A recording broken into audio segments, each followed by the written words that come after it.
Nabi Ibrahim alaihissalam dan Raja Namrud yang zalim.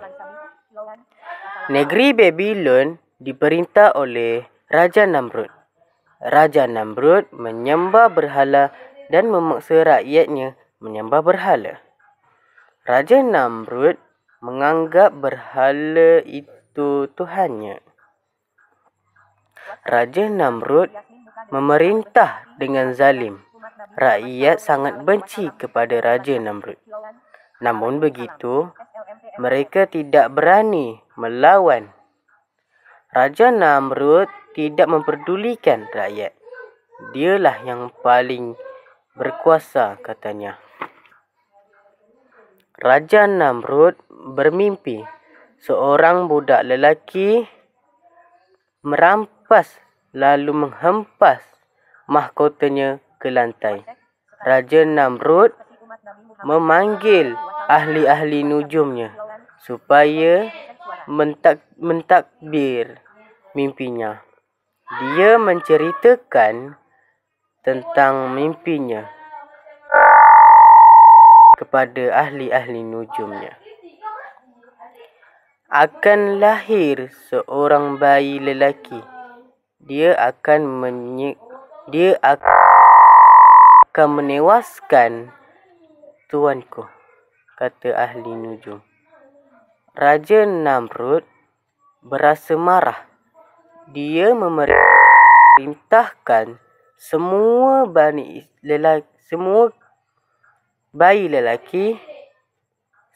lelaki hendaklah dibunuh. Seorang ibu yang sedang sarat mengandung lari ke sebuah gua. Dia melahirkan Ibrahim alaihissalam. Ibrahim alaihissalam ditinggalkan di dalam gua. Setelah berumur 5 tahun, dia keluar dari gua dan hidup bersama ibu bapanya. Setelah dewasa, Ibrahim alaihissalam mengetahui semua isi alam dijadikan Allah Subhanahu Wa Taala. Penduduk Babylon tidak berfikir begitu. Mereka terus menyembah berhala. Nabi Ibrahim alaihissalam dilantik Allah Subhanahu Wa Taala menjadi rasul. Baginda menyeru kaum baginda menyembah Allah Subhanahu Wa Taala. Kaum Nabi Ibrahim alaihissalam ingkar kepada ajaran baginda.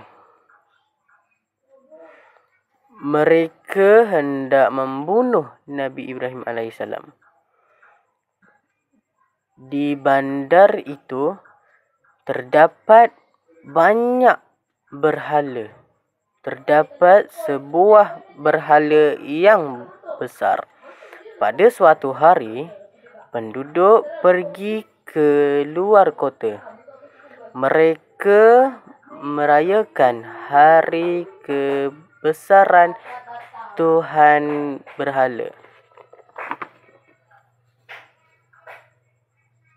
Nabi Ibrahim alaihissalam memusnahkan berhala-berhala kecil dengan kapak. Kapak itu digantung pada leher berhala yang paling besar. Penduduk berasa sangat marah. Nabi Ibrahim alaihissalam ditangkap kerana dituduh merosakkan berhala-berhala. Nabi Ibrahim alaihissalam memerintahkan penduduk bertanya kepada berhala yang paling besar. Berhala tidak boleh bercakap. Sesetengah daripada penduduk mula percaya kepada ajaran Nabi Ibrahim alaihissalam. Maaf, ada sasur sikit. Raja Namrud berasa marah. Dia memerintahkan rakyat mengumpul kayu api untuk membakar Nabi Ibrahim alaihissalam. Nabi Ibrahim alaihissalam dibakar. Penduduk percaya Nabi Ibrahim alaihissalam sudah menjadi abu. Tiba-tiba Raja Namrud dan penduduk berasa terkejut. Nabi Ibrahim alaihissalam berjalan keluar dari timbunan abu itu. Nabi Ibrahim alaihissalam tidak tercedera. Baginda dilindungi Allah Subhanahu Wa Taala daripada api. Raja Namrud semakin marah kerana tidak dapat membunuh Nabi Ibrahim alaihissalam. Dia memerintahkan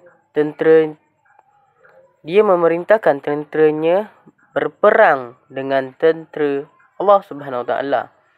Hai Ibrahim, panggil Tuhanmu dan tentera-tenteranya. Mari kita berperang, kata Raja Namrud. Tiba-tiba turun sekumpulan nyamuk lalu menggigit Raja Namrud dan tentera-tenteranya. Raja Namrud dan tentera-tenteranya mati. Raja Namrud tewas kepada makhluk Allah Subhanahu Wa Taala yang paling lemah, iaitu nyamuk. Jadi ada kosakata kat sini. Okey. Ada lebih kurang ada 5 kosakata dan ada moral. Okey. Sekarang ni kosakata yang pertama ialah mahkota. Okey, mahkota tu adalah pakaian diraja pada kepala. Yalah, raja mungkin dia ada pakai dekat kepala tu kot. Mahkota tu orang panggil. Mungkinlah, tak pasti. Maksudnya raja lah ini yang pakai mahkota. Sultan ataupun raja yang pakai ni lah. Silap. Lepas tu ingkar. Kosakata kedua adalah ingkar, iaitu menafikan. Kosakata ketiga ialah memusnahkan. Okey, apakah itu? Kosakata yang ketiga adalah memusnahkan. Apakah itu memusnahkan? Merosakkan. Kosakata yang keempat, tewas. Tewas tu adalah kalah. Kosakata yang kelima, makhluk. Makhluk tu macam segala yang dijadikan Allah Subhanahu Wa Taala, seperti manusia, haiwan dan jin dan lain-lain. Jin serta lain-lain. Lepas tu moral. Okay.